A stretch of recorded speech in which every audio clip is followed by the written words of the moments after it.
Bien-aimés frères et sœurs, vous connaîtrez la vérité et la vérité vous affranchira. Ça, c'est pas moi qui le dis, c'est la Bible qui le dit. Mais moi, je vous dis mieux. Vous connaîtrez la vérité historique, notamment celle de vos ancêtres kémites, et vous aurez une vision globale de ce que c'est que la vraie souveraineté politique. J'ajoute, vous reviendrez à la spiritualité africaine ancestrale et vous comprendrez les enjeux de l'indépendance économique. Et pour terminer, vous accepterez votre identité culturelle kémite et vous obtiendrez deux choses. La première, c'est la paix. La seconde, c'est le développement, à une condition. L'unité de toute l'Afrique noire, l'unité de tous les Noirs du monde entier. Otep à tous, bienvenue sur la chaîne des panafricanistes par essence, par conviction et par excellence. Celle des citoyens kémites par nécessité et obligation de combat. Nous sommes une chaîne qui n'est guidée que par nos ancêtres et rien que par les ancêtres qui appartiennent à l'égrégore du monde noir. Par conséquent, nous ne croyons en aucun Dieu venu de l'étranger. Toutefois, cette vidéo n'est aucunement destinée à inciter à la haine ou à la violence, car nous menons un combat qui est d'abord et avant tout spirituel, intellectuel et démocratique. Ensuite, il est politique, géopolitique et géostratégique. Contre l'impérialisme, le colonialisme, le néocolonialisme et l'endocolonial, qui sont tous qualifiés de crimes contre l'humanité. Nous menons ce combat sur la base du principe fondamental que nous avons hérité de nos ancêtres kémites, qui est celui de la Mahat, c'est-à-dire solidarité, vérité et justice. Vous êtes donc en droit de connaître la vérité, et nous avons l'obligation de vous dire la vérité, rien que la vérité, afin que justice soit rendue au continent africain. Et ça, c'est notre modeste contribution dans cette noble lutte en faveur de la souveraineté, la dignité, la solidarité et l'unité africaine. C'est exactement ça que nous appelons le panafricanisme. Bien-aimés frères et sœurs, je pense que je dois avouer aujourd'hui que Macky Sall est devenu une ordure. À force de vouloir se débarrasser de Ousmane Sonko, et il a besoin pour cela l'aval des Occidentaux, alors il est obligé de tout accepter, de tout faire. Il est devenu un torchon politique. C'est un chiffon de chef d'État. On ne peut pas concevoir que M. Macky Sall puisse s'engager dans une guerre contre le Niger sans avoir consulté son Parlement. C'est-à-dire que c'est lui qui décide. Bon, moi je vais aller à la guerre. C'est-à-dire qu'il a été élu, donc c'est lui qui représente le Parlement, c'est lui qui représente, alors qu'on sait très bien qu'il y a plusieurs pouvoirs qui sont là.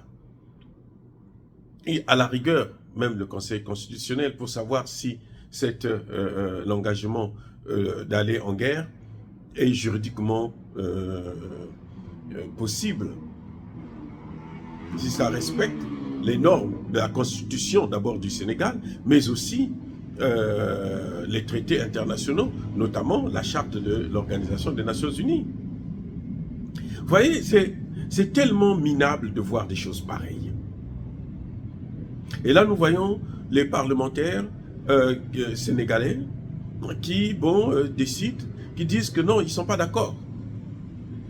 Je ne sais pas comment Macky Sall va faire pour y aller, parce que les parlementaires n'en veulent pas. Ils ne se sont pas réunis encore en session extraordinaire, mais en tout cas, d'après nos enquêtes, certains parlementaires vous disent ouvertement sur les réseaux sociaux qu'ils ne veulent pas une intervention. Et ils ont soulevé un problème clé, c'est que la plus grande communauté étrangère au Niger est probablement la communauté sénégalaise. Donc une intervention au Niger, Macky Sall met en danger tous les Sénégalais vivant au Niger. Je répète, une intervention au Niger, Macky Sall met en danger tous les Sénégalais qui vivent au Niger. Il met en danger tous les Sénégalais qui vivent au Burkina Faso. Il met en danger tous les Sénégalais qui vivent au Mali. Il met en danger tous les Sénégalais qui vivent en Mauritanie. il met en danger tous les Sénégalais qui vivent en Algérie. Est-ce qu'un chef d'État sérieux peut s'engager dans une telle situation, dans une telle guerre où il sait qu'il va sacrifier ou mettre en danger à la rigueur la vie de certains Sénégalais? C'est monstrueux de voir de telles choses. Déjà, nous savons que sur le plan juridique, je vous l'ai déjà dit, la Charte des Nations Unies ne l'autorise pas. Ah oui, la seule institution qui peut, la seule instance qui a le droit de autoriser une entrée en guerre dans un État souverain, c'est le Conseil de sécurité. Encore, le Conseil de sécurité ne peut autoriser une telle intervention que lorsque cette situation ne relève pas du cadre d'une affaire intérieure d'un État souverain. C'est comme le dossier de Macky Sall et Sonko, ça ne relève pas de la France, parce que c'est une affaire intérieure. Mais non, quand on tue des gens, il y a un génocide par exemple, et que l'État n'a pas élucidé cette situation, à ce moment, le Conseil de sécurité peut demander, peut être saisi pour demander par exemple à la Cour pénale internationale d'intervenir, de regarder la situation. Mais sans cela, il est impossible de le faire. Je comprends que Macky Sall est sous pression, parce que d'un côté, il a une opposition très forte à laquelle il veut se débarrasser. De l'autre, vous avez un mondialiste, parce que l'avocat de Sonko, Juan Branco, ce n'est pas un avocat ordinaire, c'est un mondialiste. Il est allé jusqu'à saisir la Cour pénale internationale en tant qu'avocat, sachant qu'il n'a pas le droit de saisir la Cour pénale internationale, puisque la Cour pénale internationale doit être saisie par les États ou par le Conseil de sécurité de l'ONU, eh ben, c'est qu'il sait qu'il a des gens qui peuvent, qui le protègent. C'est qu'il travaille pour les réseaux. Vous voyez? Et c'est pour ça d'ailleurs que, malgré le fait que le Sénégal le recherche, il peut rentrer au Sénégal et sortir sans problème, sans qu'on lui fasse quoi que ce soit. Il ne s'est pas caché, hein, on l'a vu là. Il était là. Bref, vous voyez, Macky Sall ne peut pas engager son pays dans une guerre sans avoir consulté d'autres instances. C'est-à-dire que la démocratie, c'est le fonctionnement. Il y a plusieurs dans un État, surtout en démocratie. Il y a plusieurs instances. Nous savons que les parlementaires là sont en général des vauriens, hein, ce sont des figurants, en tout cas en Afrique francophone, que ce soit au Sénégal, que ce soit au Bénin, que ce soit en Côte d'Ivoire, mais quand même, il serait bon de les saisir, comme l'a fait Bola Tinubu. Lui, il a saisi le Sénat. Le Sénat a dit non, nous ne voulons pas. Et le monsieur, il est coincé. Il est hébété. Il est calé. C'est comme un enfant qui veut aller, qui passe un examen et puis il est recalé. Bon, monsieur, vous avez échoué, vous avez échoué.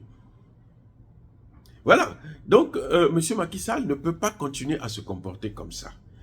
C'est l'obsession de se débarrasser d'une opposition dans le silence de la communauté internationale le pousse à agir comme un fou. Il faut qu'il se ressaisisse. Parce que la politique, en politique, il faut être serein. Il faut vraiment être un homme posé, pas un mondialiste. C'est pour ça que vous avez vu d'ailleurs, quand il est parti en Russie, il a déliré, complètement déliré. C'est vrai qu'il avait raison de répondre, mais il a déliré. Il a raconté n'importe quoi. Voilà. Voilà, bien aimés frères et sœurs, je suis surpris quand même que Macky Sall fasse partie de ces intellectuels qui n'ont rien compris hein, de la souveraineté, de ces intellectuels africains qui détruisent l'Afrique. Et ce sont toujours les francophones. On le voit, le Togo, le Bénin, la Côte d'Ivoire, c'est pareil, des aventuriers qui se disent, bon, on part à la guerre, tant que eux, ils ne meurent pas, bon, si c'est les autres là, les militaires, on peut les tuer, les familles des militaires, on peut les tuer, les civils, on peut les tuer, c'est pas un problème, mais nous sommes là au pouvoir parce que nous devons servir les Occidentaux. Mais cette fois-ci, ils auront du mal. On va voir maintenant s'ils vont aller en guerre sans le Nigeria.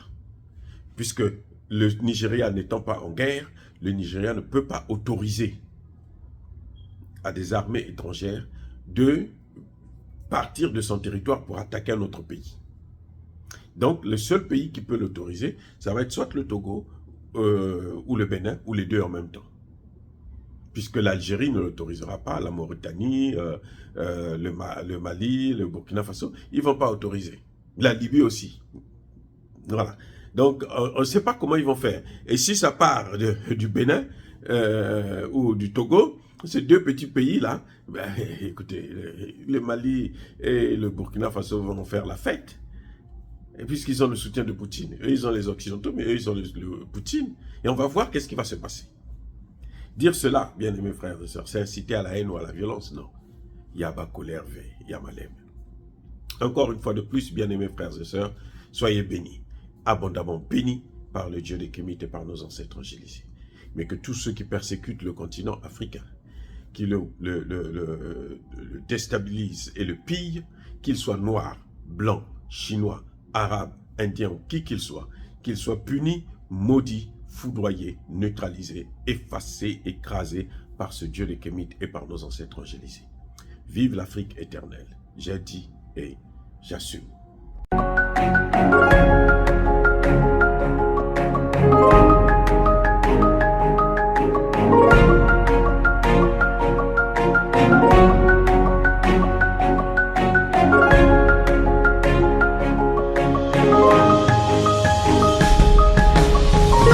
Eux, ils marchent par la foi et non par la vue.